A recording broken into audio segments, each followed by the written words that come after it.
Hi guys, my name is Mayank Singh and आज हम एक टॉपिक डिस्कस करने जा रहे हैं। ये लास्ट टॉपिक होगा हमारा national income and related aggregates का। ये टॉपिक रह गया था जब मैं लाइव क्लास में आया था, वहाँ पे मेरे ध्यान में नहीं आया। तो ये टॉपिक लास्ट डिस्कस करने जा रहे हैं, जीडीपी एंड वेलफेयर। ये टॉपिक आया हुआ है लास्ट ईयर में, 6 मार्क्स का क्वेश्चन आया था इससे। तो ये एक बार डिस्कस कर लेते हैं। एंड चैनल पे अगर आप नए हो तो भाई सब्सक्राइब कर लो, और वीडियो पसंद आए तो लाइक कर देना। कोई डाउट हो तो कमेंट कर सकते हो। तो इसमें 5 पॉइंट्स हैं। पहला है कि जीडीपी एंड वेलफेयर। अगर जीडीपी हमारी ग्रो करती है तो क्या वो एक्चुअल वेलफेयर को शो करती है या नहीं।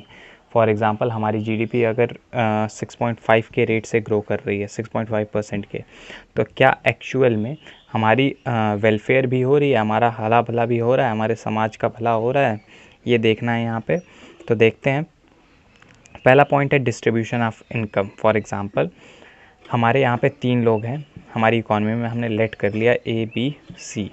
जो ए है वो 100 रुपीज़ कमाता है, जो बी है वो 5 रुपये कमाता है, और जो सी है वो भी 5 रुपये कमाता है। अगर हम इनका एवरेज निकालें तो इनका जो एवरेज होगा 110 divided by 3, it will become 3 3 जा 9 एंड 3 6 36 के अप्रॉक्स आएगा, 36 पॉइंट कुछ।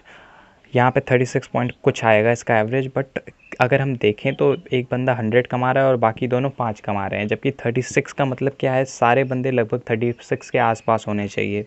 तो यहाँ पे जो जीडीपी है वो क्या है, अनइक्वली डिस्ट्रीब्यूटेड है, इक्वली डिस्ट्रीब्यूटेड नहीं है। यहाँ पे बी और सी जो प्रोडक्शन कर रहे हैं वो 5-5 यूनिट्स का कर रहे हैं, बट ए 100 यूनिट्स का प्रोडक्शन कर रहा है। इसको देख के ऐसा लग रहा है, अगर हम 36 को देखें तो ऐसा लग रहा है कि भाई जो हमारी जीडीपी है वो तो ज़्यादा ग्रो कर रही है, वो ज़्यादा प्रोडक्शन हो रही है। बट एक्चुअल में देखा जाए तो वो जीडीपी उतनी ज़्यादा नहीं है, वो अनइक्वली डिस्ट्रीब्यूटेड है। तो अगर हम कह दें कि हमारे देश की जीडीपी हाई है, 36 है, तो इसका मतलब ये नहीं है कि हमारे देश में सबका वेलफेयर हो रहा है। यहाँ पे सबका वेलफेयर नहीं हो रहा है। तो ये पहला पॉइंट था, डिस्ट्रीब्यूशन ऑफ जीडीपी। दूसरी चीज़ है change in price. Change in price का मतलब क्या है, 2 ईयर यहाँ पे हम चूज़ कर लेते हैं। एक 2015 ले लेते हैं और एक 2019 ले लेते हैं। 2015 में फॉर एग्जांपल हमने 100 यूनिट्स की प्रोडक्शन करी, और सेम उतनी ही यूनिट्स की 100 यूनिट्स की प्रोडक्शन हम 2019 में भी कर रहे हैं। वहाँ पे इसका जो प्राइस था वो 1000 रुपीज़ था, और यहाँ पे इसका प्राइस है 2000 रुपीज़। तो देखा जाए अगर प्राइस के अकॉर्डिंग तो 2019 की जीडीपी ज़्यादा है। बट ये सब हो किस वजह से रहा है, प्राइस चेंजेस की वजह से। तो प्राइस चेंजेस की वजह से भी जीडीपी हाई होती है। तो हम ये नहीं कह सकते कि हमने ज़्यादा प्रोडक्शन करी है या हमारी जीडीपी ज़्यादा ग्रो कर रही है। दूसरा पॉइंट ये है। तीसरा है non monetary exchanges. Non monetary exchanges का मतलब क्या होता है, ऐसे एक्सचेंजेस जो मॉनेटरी नहीं होते, जिनमें पैसे में डील नहीं होती। फॉर एग्जांपल, मम्मी ने अगर खाना बनाया तो वो खाना अगर हम खाएंगे तो वो जीडीपी में काउंट नहीं होगा, बट फिर भी वो जीडीपी का पार्ट है। वहाँ पे प्रोडक्शन हो रही है, मम्मी प्रोड्यूस कर रही हैं कोई गुड्स को, तो जीडीपी में उसे इंक्लूड करना चाहिए। बट वो नॉन मॉनेटरी होता है तो इस वजह से उसे इंक्लूड नहीं करा जाता। नेक्स्ट पॉइंट जो है वो है एक्सटर्नलिटीज़। एक्सटर्नलिटीज़ का मतलब क्या है, कोई भी ऐसी इफ़ेक्ट, कोई भी ऐसा काम जो बिना हमारे करे हमको पॉजिटिव या negative effect they they. For example, हमने घर बनाया, हमारी प्रॉपर्टी थी थोड़ी सी, हमारी प्रॉपर्टी के पास से, ये रही हमारी प्रॉपर्टी, और इसके पास से मान लो मेट्रो निकल जाती है या रोड निकल जाती है, तो हमारी प्रॉपर्टी की वैल्यू हाई हो जाएगी।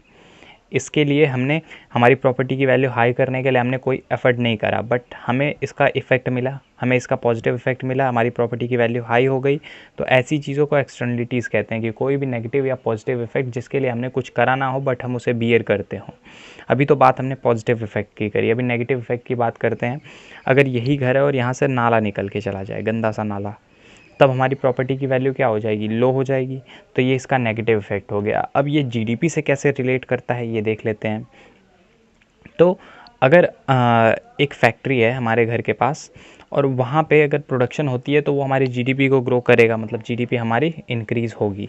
लेकिन उस फैक्ट्री से निकलने वाला जो धुआं है और केमिकल्स हैं वो क्या करेंगे, हमारे जो हमारा एरिया है, वहाँ के लोग जो रहने वाले हैं उनको वो नुकसान पहुँचाएगा।